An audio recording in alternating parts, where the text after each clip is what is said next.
यज्ञैः संकीर्तन प्रायैर्जजन्ते हि समेधसः पात्रपात्रविचारणं न कुरुते न स्वं परं वीक्षते देयादेय विमर्शको नहि न वा काल प्रतीक्षा प्रभुः सद्यो या श्रवणे क्षण प्रणमन ध्यानादिना दुर्लभम दत्ते भक्तिरसंसाएव भगवान गौरा परम मे गतिः आपदामपहर्तारं दातारं सर्वसंपदां लोकाभिरामं श्रीरामं भूयो भूयो नमाम्यहम् कृष्णाय वासुदेवाय हरये परमात्मने प्रणतक्लेशनाशाय गोविन्दाय नमो नमः कृष्णाय वासुदेवाय देवकीनन्दनाय च नन्दगोपकुमाराय गोविन्दाय नमो नमः सच्चिदानन्दरूपाय विश्वोत्पत्त्यादिहेतवे तापत्रय विनाशाय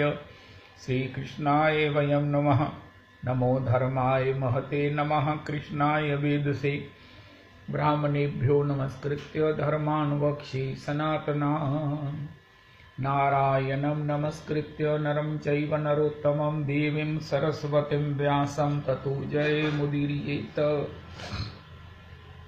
अज्ञानतिमिरान्धस्य ज्ञानाञ्जनशलाकया चक्षुरुन्मीलितं येन तस्मै श्रीगुरुवे नमः वाञ्छाकल्पतरुभ्यश्च कृपासिन्धुभ्यः च पतितानां पावनेभ्यो वैष्णवेभ्यो नमो नमः नाहं विप्रो न च नरपतिर्नापि वैश्यो न शूद्रो नाहं वर्णी न च गृहपतिर्नो वनस्थो यतिर्वा किन्तु प्रोद्यन्निखिल परमानंद पूर्णामृतावधे गोपी भर्तुः पदकमलयोर्दास दासानुदास दास दासानुदास अदाब्जयोस्तव विनावरदास्यमेव नान्यत् कदापि समये किल देवि याचे सख्याय ते मम नमोस्तु नित्यं दास्याय ते मम रसोस्तु सत्यं हरे कृष्ण कृष्ण कृष्ण हरे हरे हरे राम राम राम हरे हरे। श्री श्री प्रेम भक्ति चंद्रिका जो श्रीमद् भागवत जी का श्री नरोत्तम प्रभु के द्वारा उसका हमें जो कृपा अनुग्रह प्राप्त है उसी का हम चिंतन करने का प्रयास कर रहे हैं। यद्यपि अभी तक मेरी उसमें गति नहीं हो रही है। अपने आचार्य जन गुरुजन के चरणों में कोटि कोटि वंदन प्रणाम याचना करते हैं कि हे प्रभु हम पर कृपा करो, हम सब पर कृपा करो, मुझ पर विशेष कि हमें इस प्रेम भक्ति चंद्रिका में हमारी गति हो, हम इसका आस्वादन करने में सक्षम हो। श्री श्री मुख्य रूप में तीन बातों की ही चर्चा है, मैं जहाँ तक समझ पा रहा हूँ। संबंध तत्व, अभिधेय और प्रयोजन, तीन बातें हैं। हम किसी भी प्रकार से अगर किसी भी विषय में या किसी भी साध्य में या किसी भी जीवन के सार तत्व को जानना चाहें तो उसमें तीन बातें प्रमुख होती हैं, होनी चाहिए। जैसे कहते हैं साम दान दंड और भेद, इसी प्रकार जीवन की श्रेय की यात्रा में तीन बातें होती हैं।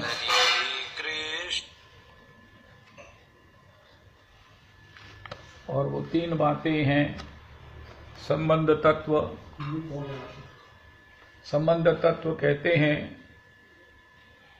कि जो हमारा साध्य, जिसको हम जानने के लिए इच्छुक हैं, उसके प्रति हमारा संबंध क्या है, क्या वो शाश्वत है, क्या वो काल्पनिक है, क्या वो सबसे बड़ी बात श्रुति पर आधारित है, शास्त्र के द्वारा अनुमोदित है और पूर्व में जीवन के उस सफल महापुरुषों के द्वारा क्या उसी को अपनाया गया है और वो जिसको सब अपना सकते हैं। तो उस विषय में जो संबंध तत्व है कि अगर हम भगवान ही जीवन की सबके सभी रसों के मूल हैं, सभी आनंद के घन हैं। यहाँ तक कि करारविंदेन पदारविंदम मुखारविंदे विनिवेशयन्तम वटस्य पत्रस्य पुटेशयानम बालम मुकुंदम मनसा स्मरामि। अपने ही कर कमल से, अपने ही चरणारविंद के अंगुष्ठ का, अपने ही मुखारविंद से उसका पान करते हुए इस बात का प्रमाण प्रस्तुत कर रहे हैं कि भैया मेरे लिए भी रस मैं ही हूं। अगर मुझे भी रसास्वादन करना है तो मुझे भी अपने ही इन चरणारविंद के सेवन को करना होगा। और ये करारविंदेन पदारविंदम मुखारविंदे विनिवेशयन्तम वटस्य पत्रस्य पुटेशयानम बालम मुकुंदम मनसा स्मरामि। मार्कंडेय प्रभु को प्रलय कालीन जब दर्शन की इच्छा हुई तो प्रलय में क्या होता है, प्रलय जब हो जाती है सृष्टि की, जब सृष्टि की उत्पत्ति है, तब तो हम देख रहे हैं कितने लोग हैं, कितने सब कुछ है, द्वीप हैं, कितने देश हैं, कितना सब ये है। लेकिन जब प्रलय हो जाती है कुछ नहीं बचता, अनंत कोटि ब्रह्मांड प्रलय कालीन में डूब जाते हैं। कोई जीव नहीं, कोई किसी प्रकार का कोई अस्तित्व नहीं है, केवल प्रलय कालीन जल ही जल होता है, जल के सिवा कुछ नहीं होता। उस समय क्या होता है, प्रलय काल के उस जल ही जल ही जल ही जल में, तो वहां श्री भगवान ने दर्शन कराया, जिसको भगवान ने भागवत जी में कहा है, अहम एवांसमेवाग्रे नान्यत यत् सद सत्परम। हे उद्धव, हे अर्जुन, प्रलय में भी मैं ही रहता हूं, प्रलय के बाद सृष्टि में भी मैं रहता हूं, प्रलय से पूर्व भी मैं ही हूं। अहम एवांसमेवाग्रे, पहले भी मैं था, बीच में भी मैं हूं, सब कुछ जो कुछ दिख रहा है वो सब मैं हूं। अगर मैं दिखता हूं तो माया नहीं दिखती है, अगर माया दिखती है तो मैं नहीं दिखता हूं। बड़ा सीधा सा लॉजिक है। जिनको मैं दिखता हूं, जिनकी वृत्ति, जिनका भाव मेरे प्रति अनुराग का है, मेरे प्रति भक्ति भाव रखते हैं, निज प्रभु मैं देखहि जगत, उन्हें मेरी माया नहीं दिखती, मैं दिखता हूं। लेकिन जिनको मैं नहीं दिखता हूं, मुझ में भक्ति नहीं है, भाव नहीं है, उनको मेरी माया दिखती है। लेकिन माया के रूप में भी मैं ही हूं, क्योंकि जो असद है, जो अनित्य है, जो रसाभास है, वो भी मेरा ही स्वरूप है। प्रलय से पूर्व में भी मैं था। उनका प्रलय के पूर्व में आप कैसे थे, उनका श्री मार्कंडेय जी को भगवान ने कृपा करके दर्शन कराया। करारविंदेन पदारविंदम मुखारविंदे विनिवेशयन्तम वटस्य पत्रस्य पुटेशयानम बालम मुकुंदम मनसा स्मरामि।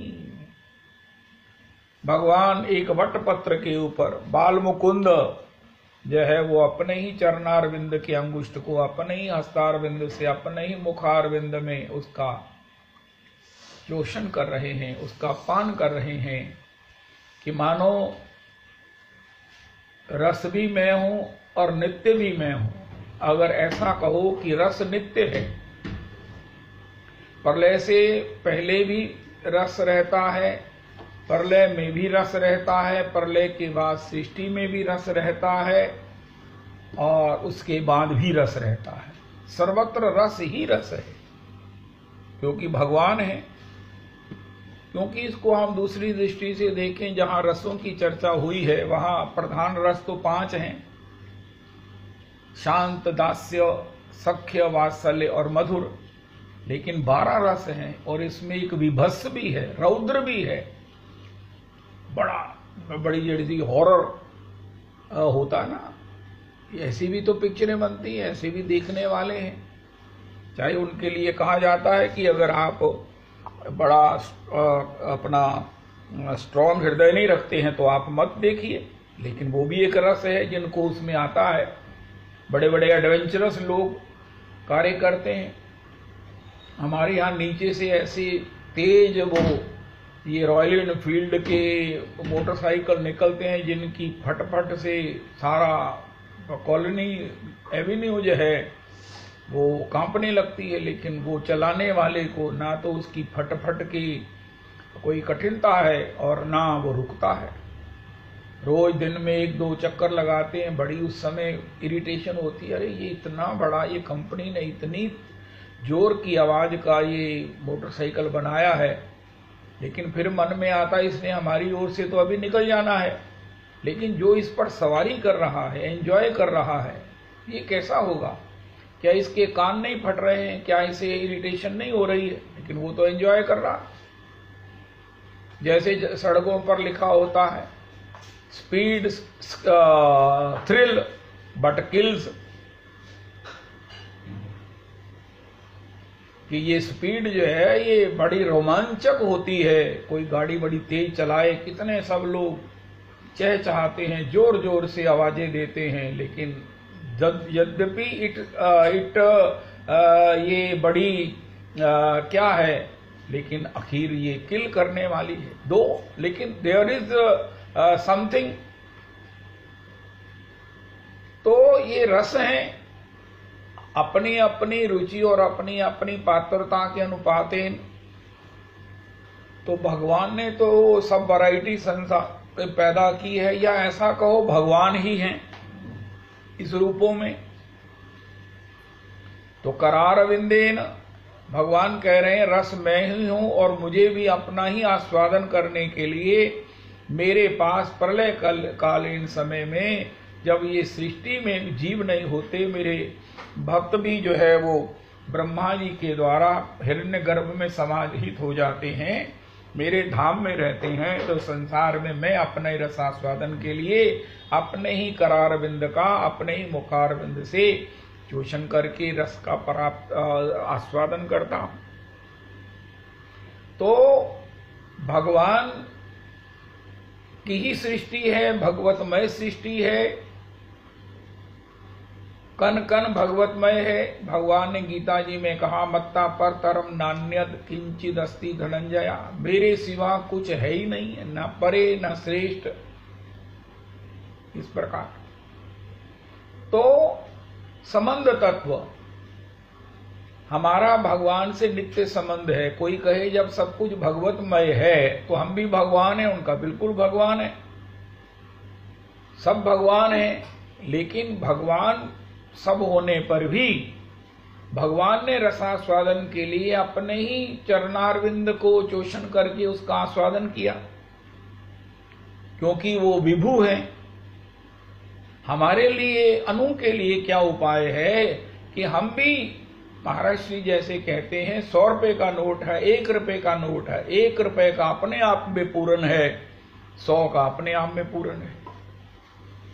यद्यपि हम भी भगवान है, लेकिन अनु है, अनु अति अनु है, अति लघु है, अनो अनीय, छोटे से छोटे से छोटे से छोटा जो है वो है जीव। ये भी भगवान ही है। 1 रुपया भी अपने आप में पूर्ण है, 100 रुपया भी अपने आप में पूर्ण है। लेकिन अगर संबंध की बात करेंगे तो 1 रुपया 100 का अंश है। 1 रुपया 100 का अंश नहीं हो सकता, 100 रुपए का अंश 1 रुपया है। इसी प्रकार भगवान के अंश हम नहीं हो सकते, भगवान हमारे अंश नहीं हो सकते, हम भगवान के अंश हैं। अंशांशी का भेद है, यद्यपि उस अनुपातेन सब चेतना, सब गुण, सब कुछ जो है वो भगवान का जीव में भी है। सबको जो है वो सब में कुछ ना कुछ, कहीं ना कहीं भगवदीय लक्षण है, चमक है, कहीं ना कहीं उसका उद्दीपन है, कहीं ना कहीं उसका दर्शन है। किसी की आवाज में, किसी के गमन में, किसी के दर्शन में, किसी के किसी प्रकार से भी चेष्टा में, सौंदर्य में। तो उस अनु का अब धर्म क्या है कि जब वो अनु है तो उसका आनंद भी अनु है। उसको विभु तक ले जाने के लिए क्या करना चाहिए? उनका अनुरूप जीव को उस विभु की सेवा के रूप में अपने को प्रस्तुत करना चाहिए। सेवक के रूप में, किंकर के रूप में, दास के रूप में उस विभु को प्राप्त करने का, विभु के रस को प्राप्त करने का प्रयास करना चाहिए। ज्ञान कहता है तुम भी भगवान हो, भगवान भी भगवान है, तुम में भगवान में कोई अंतर नहीं है, तो बिल्कुल ठीक कहता है। लेकिन इसे प्रैक्टिकल करने के लिए उस जीव को उस भगवान विभु की भक्ति करनी चाहिए। कोई कहे हम भगवान हैं, उनका भगवान में तो थूक नहीं निकलता है, भगवान के तो कान में मैल नहीं निकलता है, भगवान के तो नाक में नाक नहीं बहती है, भगवान तो किसी प्रकार से ब्रश ना भी करें तब भी उनके मुख से, भगवान तो सभी रसों के भोक्ता हैं, सभी रसों को धन्य करते हैं। तो इसके लिए क्या करें, उनका हम उस विभु अपने ही मूल की दास रूप में अगर उनकी भक्ति को स्वीकार कर लें, प्राप्त कर लें, तो हम विभु के साथ विभु के रस को आस्वादन भी कर सकते हैं, यहां तक कि विभु को वशीभूत भी कर सकते हैं। विभु के समान होने की तो बात ही बहुत छोटी है, विभु से भी श्रेष्ठ हो सकते हैं। क्या अद्भुत भगवान की सृष्टि है। भगवान ने अपने से ही इतनी बड़ी सृष्टि बनाई, लेकिन जीव को अनु बनाया। आप विभु हैं, लेकिन अनु को एक रास्ता बताया कि अगर तुम में प्रेम हो गया विभु के प्रति, जो नैसर्गिक है, स्वाभाविक है, होना ही चाहिए, अपने मूल के प्रति, बछड़े को अपनी माता से प्यार है, माता को बछड़े से प्यार है, माता ने जन्म लेते ही बछड़े के सारे मल को चाट चाट कर उसे साफ कर दिया, और बछड़े को उसमें प्यार होने से वो बछड़ा माता का कितना लाडला है। इसी प्रकार अनु को, हम जीव को भगवान में स्वाभाविक प्रीति होनी चाहिए। भगवान ने हमारे सब दोषों को मार्जन करना है, मार्जन किया है, करते रहेंगे, और हमें अपने इतने भावुक बना लेंगे कि वो उसके अधीन हो जाएंगे। ये भक्ति का मार्ग है। तो प्रयोजन प्रेम है। संबंध ये है कि हम भगवान के नित्य अनुरूप में भगवान से ही हैं, भगवान के ही हैं, भगवान ही हैं। लेकिन उस भगवान ही होने पर भी, भगवान के होने पर, भगवान से होने से हमें एक श्रुति ने, आचार्यों ने, स्वयं भगवान ने एक रास्ता बताया है कि अगर तुम्हारी मुझ में भक्ति हो जाए तो उस भक्ति के परम कल्प वृक्ष का फल जो प्रेम है, उससे तुम विभु नहीं हो जाओगे, विभु तुम्हारे अधीन हो जाएगा। विभु को अधीन करना किसी अनु की साध्य नहीं हो सकता है कि भगवान हमारे अधीन हो इसलिए हम भजन कर रहे हैं। हम तो भगवान के नित्य दास बने हुए उनकी सेवा करें, भक्ति का यही परम प्रेम का यही फल है। लेकिन वो प्रेम का वैशिष्ट है कि वो विभु को उसके वशीभूत कर देता है। भक्त कभी भगवान को अपने वशीभूत नहीं करना चाहता, लेकिन भगवान उस प्रेम की वशीभूत हुए बिना नहीं रहते हैं। तो संबंध क्या है कि हम भगवान के नित्य अंश हैं, या ऐसा कहो भगवान के नित्य दास हैं। अंश अंश कहने से वो रूखा हो जाएगा, उसका कोई लाभ नहीं होगा, उसकी कोई सत्ता के विषय में हम बड़े कठिनता में पड़ जाएंगे। लेकिन अगर हम ये माने कि भैया वो नित्य स्वामी है, हम नित्य उनके दास हैं, वो नित्य हमारे सेव्य हैं और हम उनके नित्य सेवक हैं।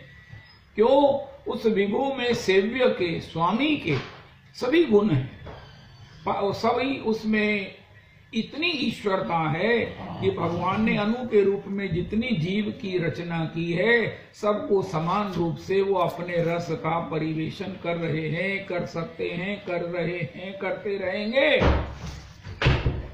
भगवान जो विभु है वो आनंदमय है, नख से शिक तक आनंद है, रस है।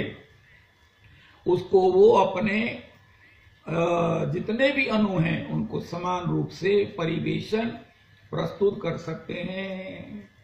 हमारे गुरुदेव प्रभु कहते हैं जैसे शहर में डेयरी होती है, जितना शहर की आबादी है उसके लिए दूध की सप्लाई की पूरी उसमें कैपेसिटी रहती है। इसी प्रकार भगवान ने इतनी अनंत कोटि ब्रह्मांडों की सृष्टि में अनंत कोटि जीव प्रकट किए हैं, उनमें उद्बीज स्वेदज जरायुज अंडज उन सब के लिए समान रस की व्यवस्था कर रखी है, लेकिन उसके लिए प्रत्येक को भक्ति का आश्रय लेना पड़ेगा, लेना चाहिए। तो संबंधता हम भगवान के नित्य अंश हैं और उसको कहो कि दास हैं। और प्रयोजन क्या है? भगवत के चरणों में प्रीति, जिसका कण, जिसका अंश, जिसका कहीं ना कहीं छाया की, जिसकी कहीं ना कहीं झलक, जिसकी कहीं ना कहीं जो है वो अनुभूति उस अनुरूप जीव में है, वो उस भगवान के प्रति प्रीति से युक्त होने पर भगवान के किसी अंश में ही प्रीति में अटक करके रह जाता है। क्योंकि भगवान पूर्ण में प्रीति नहीं हुई, इसलिए उसको उसमें कहीं ना कहीं किसी प्रकार से अभाव भी होता है, उसके विपरीत भी उसको सब कुछ मिलता है। तो प्रीति का मतलब ये है कि विभु में, और विभु कौन है? नंद नंदन, ब्रजेंद्र नंदन, यशोदा नंदन। भगवान यशोदानंदन किसी के अवतार नहीं है, भगवान किसी निर्गुण के सगुण स्वरूप नहीं है, भगवान सभी अवतारों के अवतारी हैं। निर्गुण हो, निराकार हो, चिदाकार हो, आप कुछ भी कहो, वो सब श्री नंद नंदन से ही है। नंद नंदन भगवान ब्रजेंद्र नंदन सबके मूल हैं, सबके मूल हैं। हमारे गुरुदेव प्रभु कहते हैं, भगवान कहते हैं, तुम मुझे कुछ कह देना, तुम्हारे मन में क्रोध आया, तुम्हारे मन में मेरे से शिकायत आई कि मैं ये हूं, मैं वो हूं, लेकिन कभी भी भूल से ये नहीं कह देना कि मैं यशोदानंदन नहीं हूं। ये ना कह देना कि मैं नंदनंदन नहीं हूं, मैं श्री दशरथ नंदन नहीं हूं। अस्तु। तो ये सब ऐसा क्यों कहते हैं जी? भगवान कहते हैं कि मुझे कुछ भी कह देना कि तुम नहीं हो, हम तुम्हें नहीं मानते हैं, वो कोई बात नहीं। बच्चा गुस्से में, विरोध में कुछ भी कह दे, लेकिन ये नहीं कहना कि मैं दशरथ नंदन नहीं हूं। उनका क्यों? उनका यही तो मेरे आनंद का आस्वादन का मूल है कि मैं दशरथ जी को पिता के रूप में स्वीकार करके उस मधुर रस का आस्वादन करता हूं। आस्वादन तो प्रतिष्ठा को पामड़ा बना के ही होता है। अगर मैं ईश्वर हूं, मैं ईश्वर हूं, मैं भगवान हूं, मैं भगवान हूं, मैं पूर्ण काम हूं, मैं आप्त काम हूं, ऐसा ही मैं रहूंगा तो रस कहां से लूंगा? आप्त काम, आत्मा राम की पूजा हो सकती है, आराधना हो सकती है, अर्चना हो सकती है, स्तुति हो सकती है, पूजन हो सकता है, लेकिन प्यार करने के लिए तो भगवान को यशोदानंदन होना पड़ता है, या भक्तों के प्यार को पाने के लिए तो भगवान नंदनंदन होते हैं। भगवान भी जो है वो जैसे वो बच्चे आपस में जब माता का कोई भय होता है तो वो कैसे मासूमियत में और कैसे सब प्रकार से रोनी सी सूरत बना लेते हैं। माता भूल जाती है इसने गलती की है, इसको दंडित करने के लिए मैंने। तो इसी प्रकार भगवान ने भी माता की साटी देखकर जो है रुदंतम मुहुर नेत्र युगमम मृजंतम कराम भोज युगमेन सातंक नेत्रम, सातंक नेत्रम। कौन सा भगवान ने जो है वो सब रूप नहीं बनाया, लेकिन आस्वादन के लिए, माता की साटी से बचने के लिए। अगर मैं ऐसा नहीं हूं, आप नहीं मानते हो, तो आप मुझे ईश्वरता का स्मरण दिलाते हो और वो मुझे जो है वो प्लीज नहीं करता। तुम ईश्वर हो, तुम ईश्वर हो, तुम ईश्वर हो। भगवान कहते अच्छा मैं ईश्वर हूं, अच्छा आप बताओ। उनका नहीं महाराज आप ईश्वर हो, उनका हाँ हाँ बताओ क्या चाहते हो। उनका हमारा ये काम बना दो, हमारा ये काम बना दो। उनका ठीक है। दुकानदारी में भगवान कहते हैं मैं सारा दिन कितना भी मेरे ये फॉलोवर्स हो, ग्राहक हो, सबके मैं काम निपटाता रहूं, मुझे कोई आपत्ति नहीं है, लेकिन आखिर मुझे भी तो मेरा एक घर चाहिए ना, जहां मेरे से प्यार करने वाला मेरा परिवार हो, मेरा अपना एक निजी परिकर हो, और वो है मेरी मैया, वो है मेरे बंधु, वो है मेरे सखा, जो मुझे कहते हैं खेलन को नंद नंदन काको गुसैया। ये मेरा घर है, ये मेरा विश्राम है कि सभी सकामियों को डील करते हुए परमात्मा परमात्मा सुनते सुनते वैकुंठ में नारद जी भी सुनंद भी मेरी स्तुति कर रहे हैं। मैं घबरा के कहता हूं, अरे भैया मुझे भी तो कहीं चैन चाहिए। और वो चैन जब मिलती है जब मुझे को कहता है यशोदानंदन ब्रज जन रंजन यमुना तीर वनचारी जय राधा माधव कुंज बिहारी। जय राधा माधव कुंज बिहारी। जय राधा माधव जय राधा माधव जय कुंज बिहारी। जय गोपीजन वल्लभ जय गिरिवर धारी। गोपीजन वल्लभ जय गिरिवर धारी। जय राधा माधव जय कुंज बिहारी। अरे परमात्मा हो, अरे महाराज आप ईश्वरों के ईश्वर हो। भगवान कहते हैं हे मेरे परमात्मा, इससे मेरा पेट नहीं भरता, वो तो मैं हूं ही। उनका फिर तुम कहां जा रहे हो? उनका मैं पुरुषोत्तम मंदिर जा रहा हूं, जहां मुझे गोपी जन वल्लभ। हाय हाय हाय हाय हाय। मैं जिस रस के लिए आया हूं, जो रस है उन रसों को देने वाला ये मेरा नाम है, ये मेरी लीला है, ये मेरा स्वरूप है, मूल स्वरूप मेरा ये है। मैं ईश्वर हूं, ये होना को बहुत बड़ी बात नहीं है, लेकिन मैं यशोदा का नंदन हूं, यही सबसे बड़ी बात है। मधुरता ही माधुर्य ही भगवत्ता का सार है। भगवान गिरिराज भी उठा लें, भगवान अकर्तुम अकर्तुम अन्यथा कर्तुम भी हैं, लेकिन इस भगवान का सबसे बड़ा वैभव क्या है कि वो भगवान यशोदानंदन, ये माता की सांटी से डरने वाला भगवान है, जो माता के दधी भांड को फोड़ करके जो महाराज वो बंदरों को उन ग्वाल बालों में सब प्रकार से बांट रहा है, लुटा रहा है, ब्रज की गलियों में नालियों में बहा रहा है, ऐसा भगवान जो है वो माता से डरा हुआ भगवान कहते हैं ये मेरा वो स्वरूप है जो सब भगवान सब ईश्वरों का मूल है। जो मधुर नहीं है उसकी पूजा होकर कामना की जा सकती है, जो मधुर है उसको प्यार किया जा सकता है। महाराज श्री कहते हैं, महाराज श्री की जो भंगी की, उनका जो फिलोसॉफिक एस्पेक्ट, फिलोसॉफिक एंगल से जो सत्संग है, प्रभुपाद जी ने भी यही कहा है। फिलोसॉफिक जो दार्शनिक पुट से भगवान स्पिरिचुअलिज्म की जो चर्चा है, उसमें क्या है? भगवान कहते हैं कि भैया मधुरता ही जीवन का लास्ट लॉन्ग आनंद हो सकती है। भगवान भगवान ईश्वर ईश्वर कहकर कोई कितनी देर जो है वो उससे निर्वाह करेगा, लेकिन जिंदगियां कल्प कल्पांतर बीत जाएंगी जब कोई किसी से प्यार करेगा।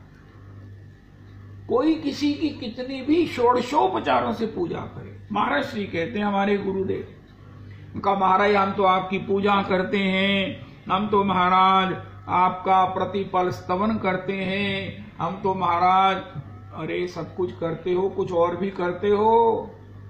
उनका बताओ हम जब षोडशोपचारों से पूजा करते हैं तो और क्या करें, उनका नहीं, अगर डूब कर प्यार कर लेते तो 150 उपचारों से पूजा भी 150 उपचारों से कोटि गुना अधिक पूजा हो जाती।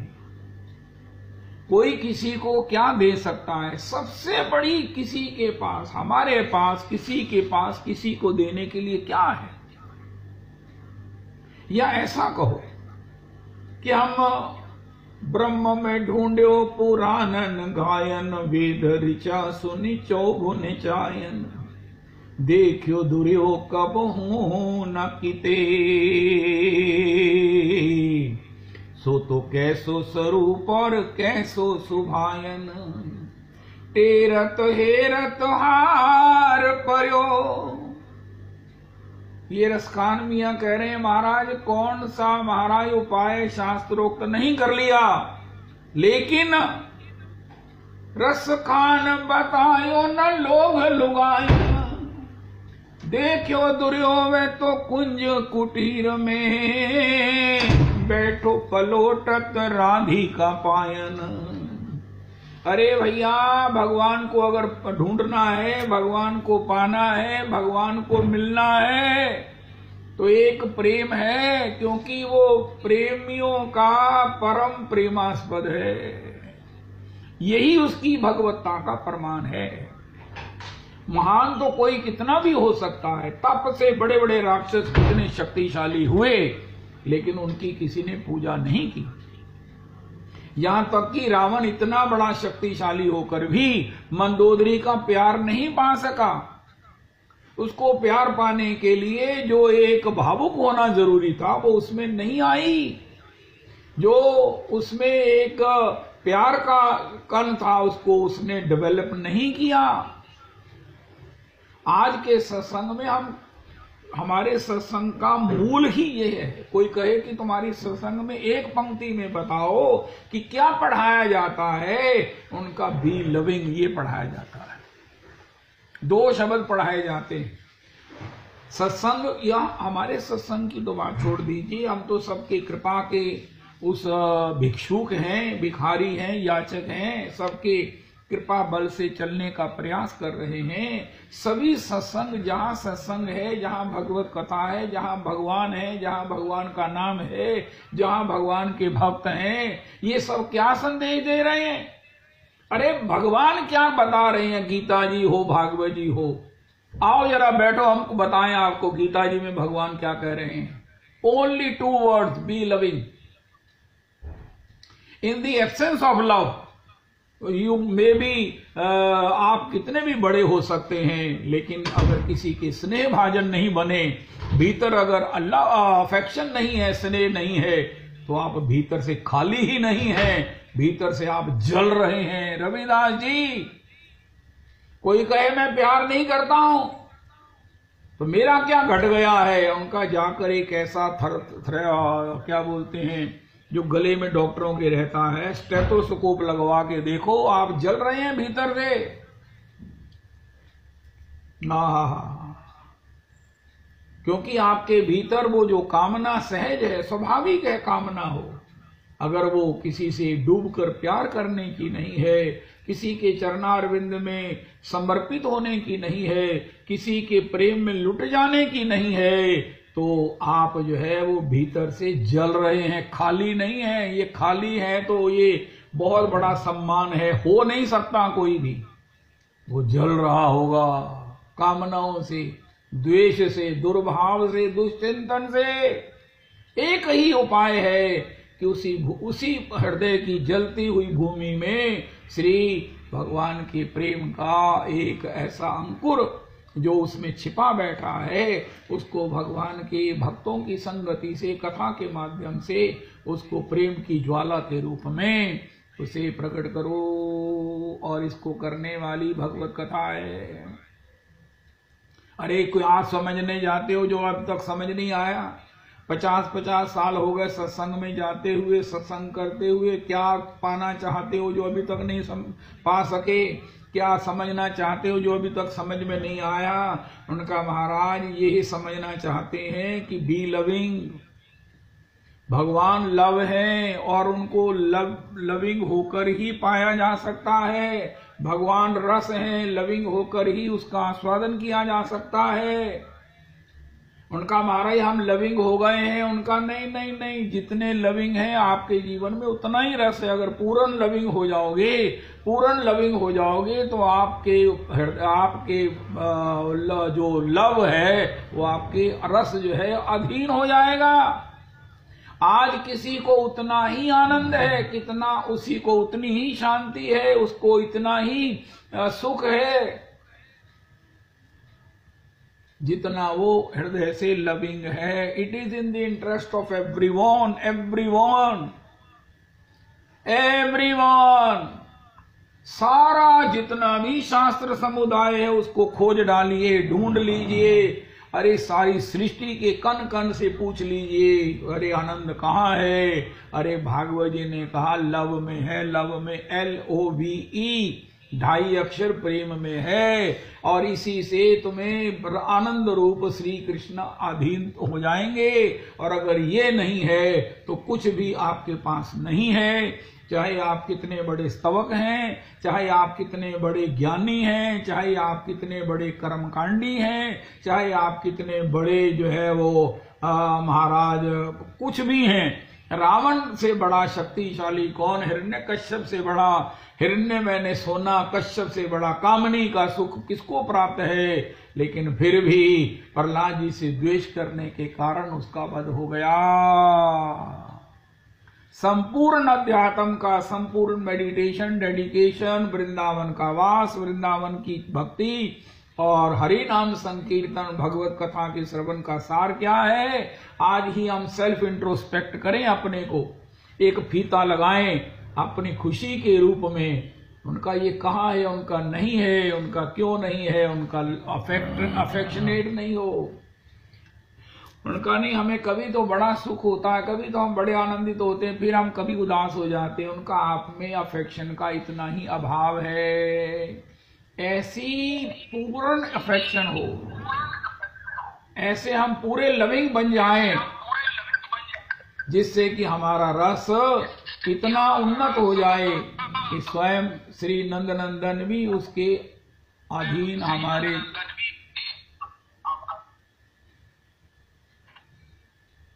लिए नित्य प्राप्त रहें। ये सत्संग की सार बात है। इसलिए संबंध तत्व में हम एलिजिबल हैं। ऐसा नहीं है कि उस जीवन के सार सर्वस्व की प्राप्ति के लिए हम एलिजिबल नहीं हैं। वी आर वेल एलिजिबल, क्योंकि हमारा उस रस रूपी जो परमात्मा है, जो भगवान है, जो सभी रसों का मूल है, सभी रसों को देने वाला है, सभी रस जिसमें विश्राम लेते हैं, उनसे हमारा अनु के रूप में अब आगे चलो। हमको गुरुजनों ने बताया हमारे स्वामी के रूप में हमारा नित्य संबंध है। वो एक आता था पीले पीछे, वो टीवी में नाटक आता था। एक बच्चे ने बड़े बड़े प्रोजेक्ट्स देखे, उनका ये मेरे पिताजी ने बनाए हैं, ये जो भाखड़ा डैम है मेरे पिताजी ने बनाया है।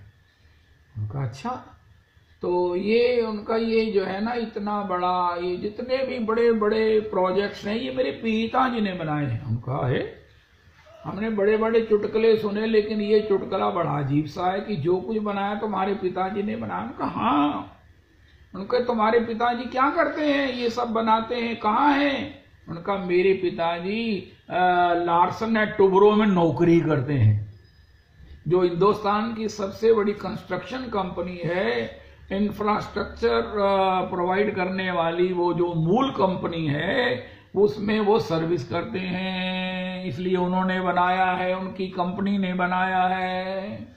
इसी प्रकार भगवान का जो आनंद है वो भगवान का है, लेकिन दास के रूप में हम भी कह सकते हैं कि वो रस रूप भगवान हमारे हैं। उनका कैसे? उनका हम उनके दास हैं, उनकी कंपनी में नौकरी करते हैं। बन गया संबंध, और ये कोई डिनाई नहीं कर सकता। भगवान भी स्वयं कहते हैं, भगवान स्वयं कहते हैं, सभी संत कहते हैं, स्वयं तुम स्वामी हम दासा। हे प्रभु इसको मान लो, महाप्रभु जी तो कहते हैं मानो क्या हम हैं ही हैं। अगर हम आपके किंकर नहीं है तो आप ही बताओ क्या है। भगवान ने कहा नहीं नहीं आप मेरे किंकर। उनका फिर जीव मात्र जो है वो एलिजिबल है, पात्र है, योग्यता है कि वो भगवान के रस को प्राप्त करे और स्वयं ही उनका दास भाव करके रस रूप हो जाए। और उसके लिए प्रयोजन है प्रेम। प्रेम से ऐसा होगा। ज्ञान कहता है कि तुम में भगवान में फर्क नहीं है, लेकिन इसकी अनुभूति के लिए, इसकी रसांबुद्धि के लिए, इसकी प्रामाणिकता के लिए भगवान का प्रेम अपेक्षित है। आज भगवान हनुमान जी के अधीन है, आज गोपियों के अधीन है। यहां तक कि कोई भगवान ने ये तो कह दिया, गोपियों तुम मुझे लोक मंगल के लिए दान कर दो। मथुरा जाते हुए भगवान ने गोपियों को कहा तुम मुझे लोक मंगल के लिए दान कर दो, मैं तुम्हारी संपत्ति हूं। बिना तुम्हारे दिए, बिना तुम्हारे दान किए मैं संसार में कुछ नहीं कर सकता। मैं तुम्हारे प्रेम से तुमको अपना सर्वस्व अर्पण कर दिया हूं। मेरे सारे जो कुछ भी है उस पर तुम्हारा अधिकार है। तुमने प्रेम से मुझे अपने अधीन कर लिया है, इसलिए मैं चाहे कितना भी लोक मंगल के लिए आया हूं, तुम्हारी आज्ञा के बिना नहीं जा सकता। तुम्हारे दान किए बिना मैं फ्री नहीं हो सकता। गोपियों एक बात तुम्हें मैं कहता हूं, आज से जो कृष्ण कृष्ण कहेगा उसे कुछ नहीं होगा, लेकिन जो राधा राधा कृष्ण राधा कृष्ण राधा कृष्ण कहेगा उसमें मेरे रस के बादल बरसे जाएंगे। हमारा युगल रस उसके प्राण स्नायुओं में प्रवाहित होने लगेगा। वो संत हो जाएगा, वो रसिक हो जाएगा, वो भावुक हो जाएगा, वो धन्य हो जाएगा। इसी प्रकार भगवान भी जिसके वशीभूत हो जाते हैं वो है प्रेम। और राधे राधे कहो, कृष्ण कृष्ण कहो, कोई फर्क नहीं है। यहां तक कि राधे राधे कहने से भी ज्यादा कृपा हो जाएगी। ये कैसे हो गया? उनका प्रेम से हो गया। भगवान ने गोपांगनाओं को नहीं कहा, हनुमान जी को कहा, सब भक्तों को भगवान कहते हैं। ये प्रेम ही वो सार सर्वस्व है जिससे हम अनु होकर भी उस विभू रूपी रस को, आनंद को, सुख को प्राप्त कर सकते हैं। लेकिन वो प्रेम कैसे हो, उनका उसका एक बीच में साधन है, उसे कहते हैं अभिधेय। बीच में एक अभिधेय है, अप्रोच है। बीच में एक रास्ते को, मंजिल को प्राप्त करने का उपाय है, सोर्स है, और उसका नाम है भक्ति। भक्ति उसके 64 अंग हैं। 64 अंगों में भी 5 प्रधान हैं। 5 प्रधान अंगों में भी एक ही अंग का अगर हम सेवन कर लें, उसको प्राप्त कर लें दृढ़ता से, सकुशलता से, बिल्कुल सही तरह से, तो हमें भक्ति के 64 अंगों का फल जो प्रेम, कृष्ण प्रेम है, वो सारा 64 अंग संपूर्ण हो जाएंगे। 64 अंग संपूर्ण हो जाएंगे, संपन्न हो जाएंगे एक अंग का पालन करने से। अरे वाह, ये तो इतना शॉर्ट रास्ता है, तो हम एक ही अंग का पालन करेंगे जिससे हमको 64 का फल कृष्ण प्रेम प्राप्त हो जाए। वाह वाह वाह, वो बताओ जल्दी से। उनका अपने गुरु जी की रीझ प्राप्त करो, अपने दीक्षा गुरु की रीझ प्राप्त करो। रीझ कैसे प्राप्त होती? रीझ का क्या मतलब? आज पहली बार हम अपने इतनी लंबे सत्संग में पहली बार बता रहे हैं आपको रीझ किसे कहते हैं। जब आज इतनी बड़ी बात कही 64 अंग भक्ति के, और वो भक्ति के ही कल्प वृक्ष का फल प्रेम है, और उस प्रेम से ही हम अनु होकर विभू के उस रस को आस्वादन करके स्वयं विभू हो सकते हैं। रस के उसके दास होकर के विभू से भी बड़े हो सकते हैं। तो उसको प्राप्त करने वाला, कराने वाला प्रेम, और उस प्रेम को प्राप्त कराने वाली भक्ति है। अब भक्ति किसे कहते हैं? भक्ति के 64 अंग हैं। उनका हमारा 64 में 9 है, 9 में 5 है, 5 में भी 1 है। इसको करने से बाकी को करने की जरूरत नहीं है। नहीं नहीं नहीं नहीं, वो 63 अपना फल देने के लिए हमारे जीवन द्वार पर स्वयं ही उपस्थित हो जाएंगे, हमें दे देंगे। उनका वो है अपने दीक्षा गुरु की रीझ। दीक्षा गुरु किसे कहते हैं?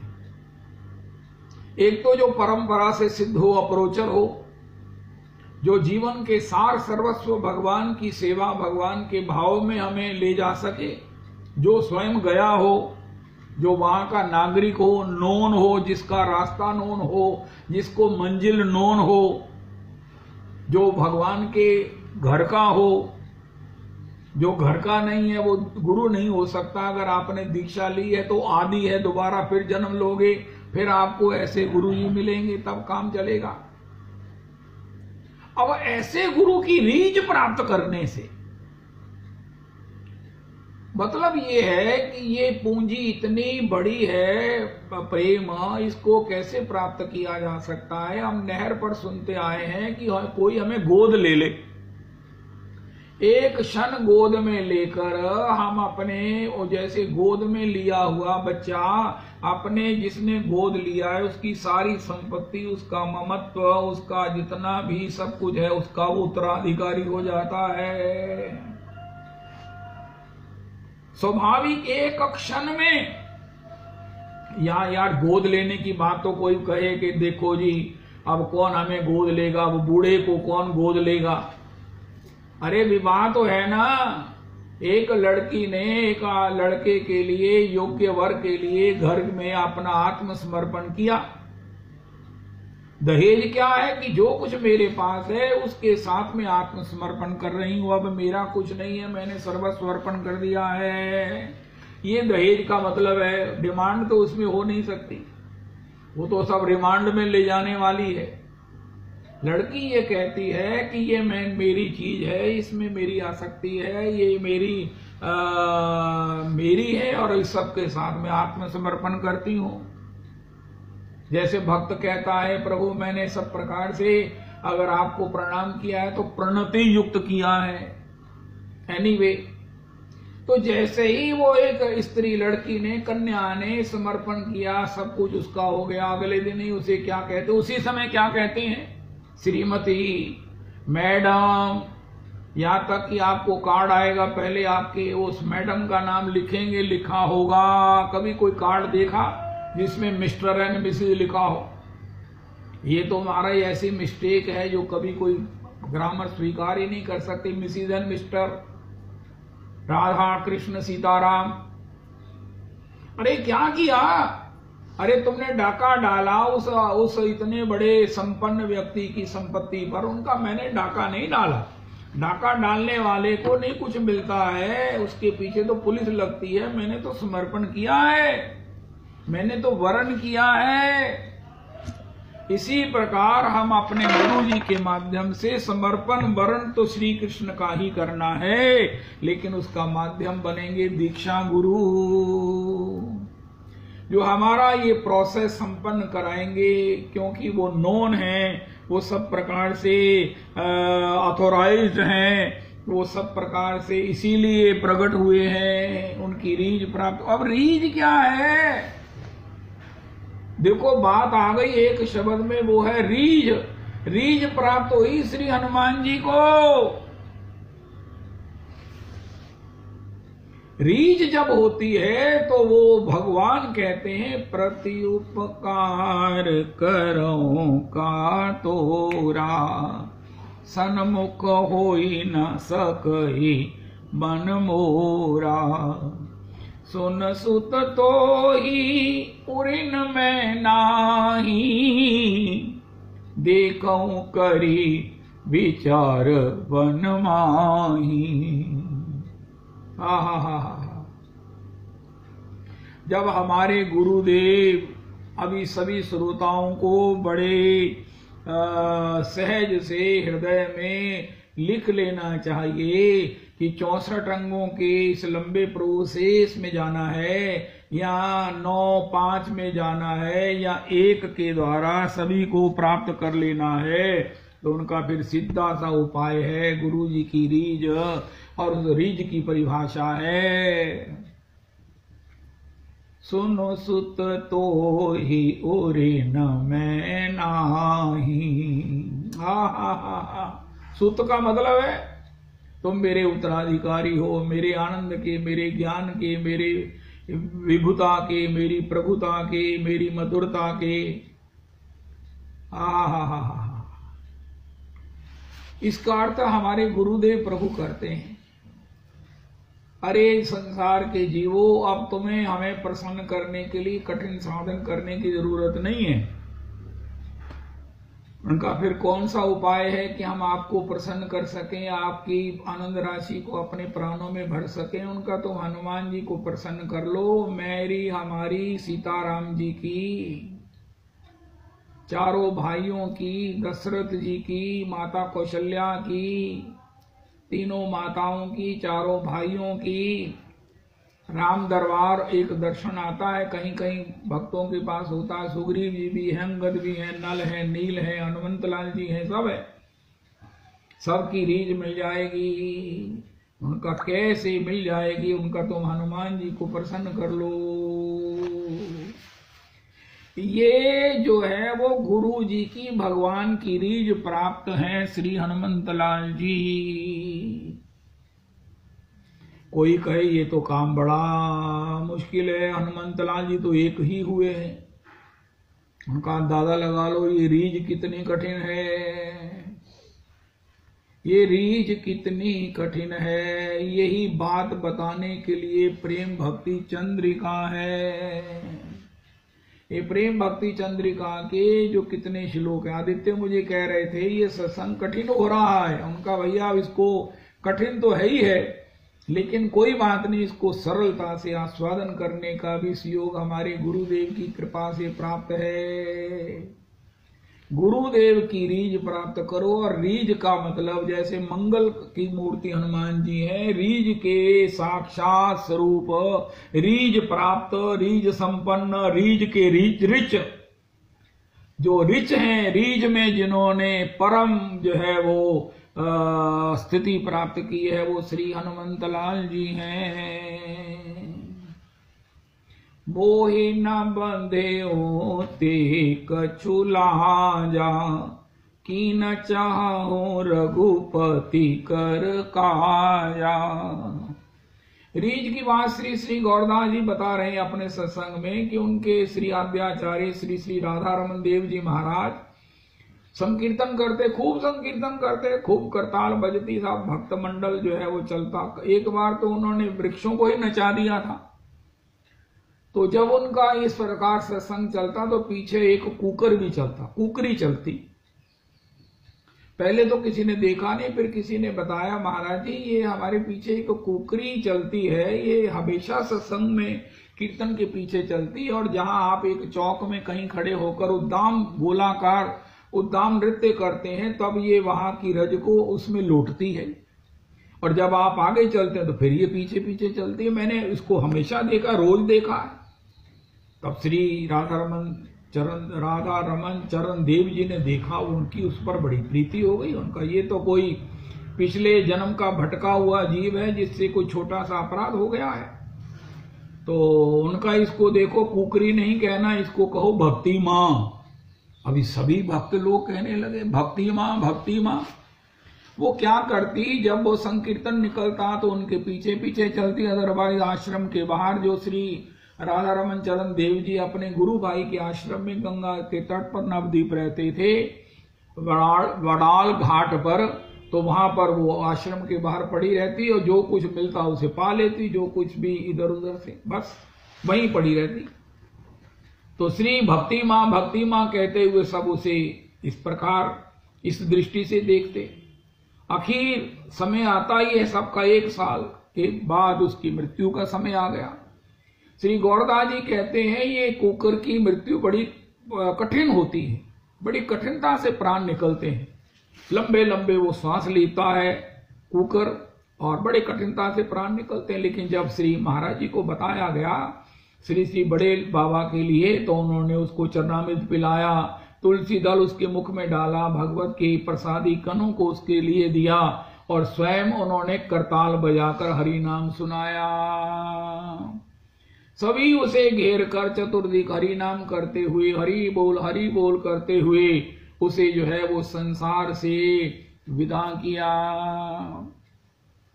तब श्री बाबा कहने लगे अब इसकी विजय यात्रा निकलनी चाहिए। उनका ठीक है बाबा। तो निष्ठा की बात श्री गौरदास जी कह रहे हैं। सभी लोग उसको लेकर गंगा के तट पर गए, संस्कार किया, गंगा जी में बहाया गया। अब सब लोग आ गए, भक्ति मां चली गई। महाराज श्री ने स्वयं बाबा ने आंसू बहाए, उनको आंसू निकल आए। अरे कितनी अच्छी थी, किसी को कुछ नहीं कहती थी, ऐसी संकीर्तन करने वाली थी। सबने पूछा बाबा जब ऐसी थी, वो योग भ्रष्ट जीव था, इसने क्या अपराध किया? उनका 3 प्रकार के अपराध हैं। जीव से अगर होते हैं तो उसको 1 जन्म कुकर का भोगना पड़ता है। उनका बता दो, हम नहीं करेंगे। उनका जिस लिए तुमने जिस आशय से, जिस उद्देश्य से दान लिया है, धन लिया है, तुम्हारे पास आया है, उस उद्देश्य में ना प्रयोग करके अपने निज सुख के लिए, अपने निज के लिए प्रयोग करने वाले को कुकर बनना पड़ता है। आपने जिस लिए धन लिया उसको स्ट्रिक्टली उसी के लिए प्रयोग करो। और दूसरा, जब हम संतों की, आचार्यों की, दूसरी परंपरा के वैष्णवों की निंदा कर देते हैं, अपने को श्रेष्ठ कहकर किसी की निंदा, किसी का लाघव, किसी का अपकर्ष बोल देते हैं, तब हमको भजन करने पर भी कुकर बनना पड़ता है। श्री श्री गौरदास जी कह रहे हैं, बड़े बाबा जी ने ये 3 कारण बताए। एक तो आश्रम में आने वाले, घर में आने वाले या किसी भी प्रकार से इंस्टीट्यूशन में आने वाले धन को उसके लिए ना प्रयोग करके अन्यथा अपने लिए प्रयोग करने वाले को भजन करने पर भी कुकर बनना पड़ता है। और दूसरा, निंदा करने वाले को भी कुकर बनना पड़ता है। जय हो। एक तीसरा और बताया, मुझे भूल गया, जब याद आएगा बताएंगे। तो वो इस प्रकार, लेकिन अब उसका सब प्रकार से मार्जन हो गया है। उसने संकीर्तन सुना, वैष्णव की पद धूलि में लोट लगाई, अब उसको निश्चित भगवत प्राप्ति हो गई। अब श्री बाबा 10-12 दिन के बाद कहने लगे अब उसका भंडारा भी होना चाहिए।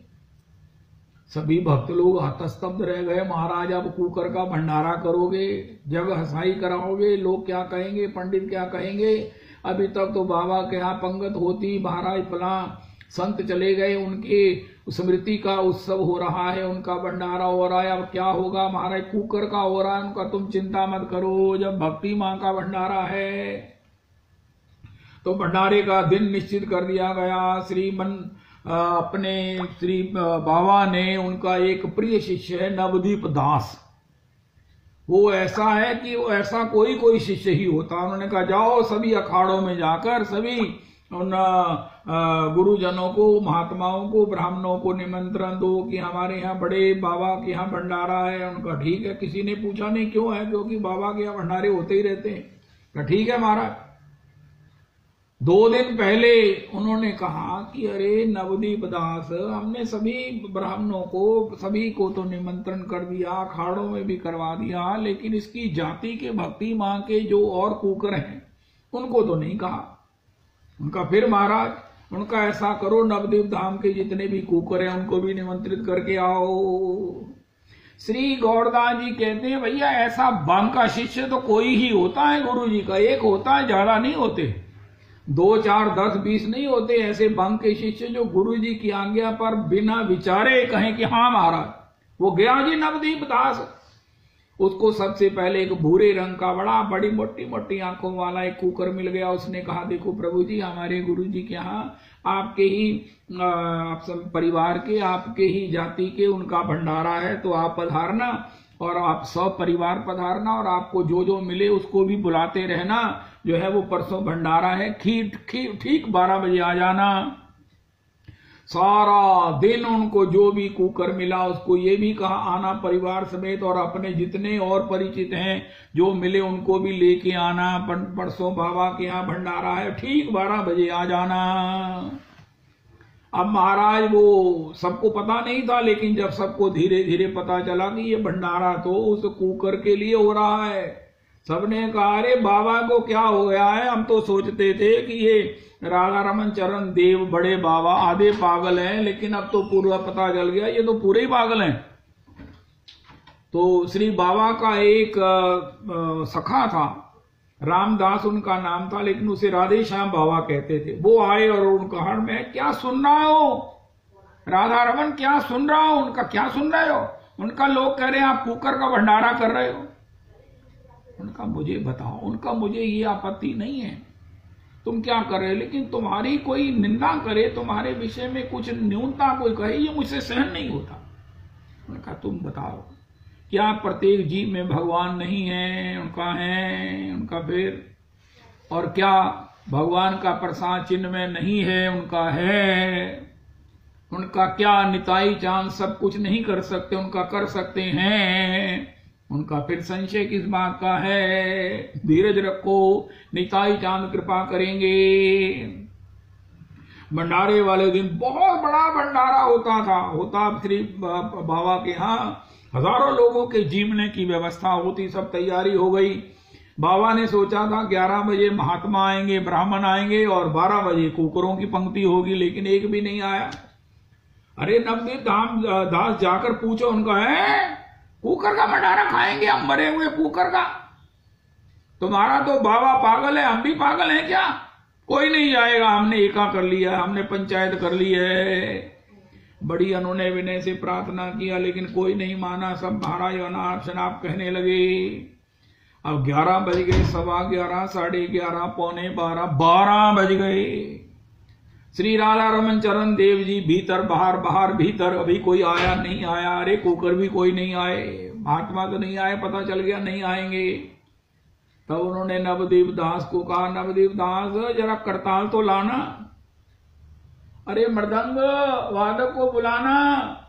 जैसे ही बाबा ने जो है वो करताल में निताई गौर राधे श्याम जप हरे कृष्ण हरे राम, निताई गौर राधे श्याम जप हरे कृष्ण हरे राम, हरे कृष्ण हरे राम।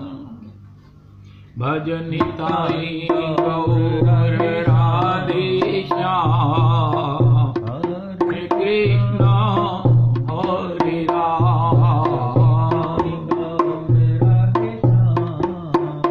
जप हरे कृष्ण हरे राम,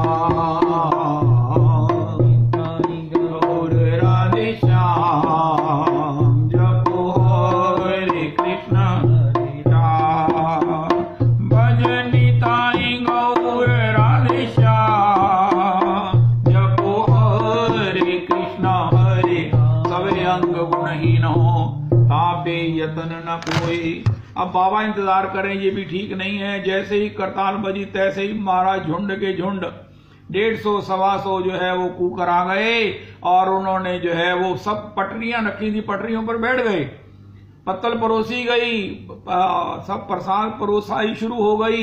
किसी ने मुंह नहीं लगाया जब तक 15 पदार्थ नहीं परिवेशित हो गए, लेकिन तब भी नहीं पा रहे। नवदीप दास जी ने कहा आप क्यों नहीं पा रहे? उनका वही महाराज जगन्नाथ जी की जय नहीं बोली, श्री निताई चांद की जय नहीं बोली, वैष्णवों की जय नहीं बोली, प्रसाद की जय नहीं बोली। जब बोला राम कहे सुख उपजे दुख, कृष्ण कहे दुख जाए, महिमा महाप्रसाद की पाओ प्रीत लगाए।